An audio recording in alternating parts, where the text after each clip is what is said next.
అందరికీ నమస్కారం. రాష్ట్రంలో భారీ భూకంపం, తీవ్ర దుఃఖంలో సీఎం. ఈ విషయాలను తెలుసుకుంది వీడియో మీరు కంప్లీట్‌గా చూడండి. అప్పుడే మీకు కంప్లీట్ ఇన్ఫర్మేషన్ ఏంటో అర్థమవుతుంది. అదేవిధంగా చాలామంది వీడియో చూస్తున్నారు గానీ సబ్స్క్రైబ్ చేసుకోవడం మాత్రం మర్చిపోతున్నారు. దయచేసి సబ్స్క్రైబ్ చేసుకోండి. సబ్స్క్రైబ్ చేసుకోవడం వల్ల నేను చేసే ప్రతి ఒక్క అప్డేట్ మీరు ముందుగానే పొందగలుగుతారు. అదేవిధంగా చాలామంది లైక్ చేయడం మర్చిపోతున్నారు. దయచేసి లైక్ చేయండి. లైక్ చేయడం వల్ల ఈ ఇన్ఫర్మేషన్ మనం చాలా మందికి రీచ్ అయ్యేలా అవుతాం. ఇంక లేట్ చేయకుండా వీడియోలోకెళ్ళిపోదాం. ఫ్రెండ్స్, తెలంగాణలో మరోసారి భూకంపం వచ్చింది. కేవలం 3 రోజుల వ్యవధిలోనే 2 సార్లు భూకంపం రావడంతో రాష్ట్ర ప్రజలు తీవ్ర భయాందోళనలో ఉన్నారు.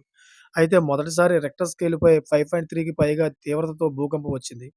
అయితే రెండోసారి రెక్టర్ స్కేల్‌పై తీవ్రత 3.0గా నమోదైనట్లు అధికారులు వెల్లడించారు. ఈసారి మహబూబ్‌నగర్ జిల్లాలో ఈ భూకంపం నమోదైంది.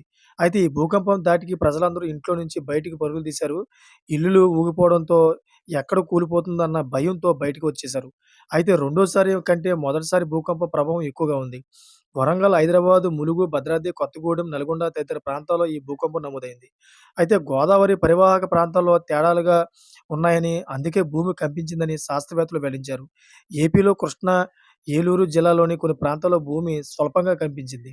అయితే దీంతో గోదావరి పరివాహక ప్రాంతాల ప్రజలు భయంతో వణికిపోతున్నారు.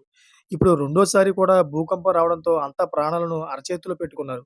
ఈ పరిణామాలను చూస్తే బాబా వంగ చెప్పిందే నిజమవుతుందేమో అని భయపడుతున్నారు. చూసారా ఫ్రెండ్స్? లేటెస్ట్ అప్డేట్స్ కోసం ఛానెల్ సబ్స్క్రైబ్ చేసుకోండి. Thanks for watching friends.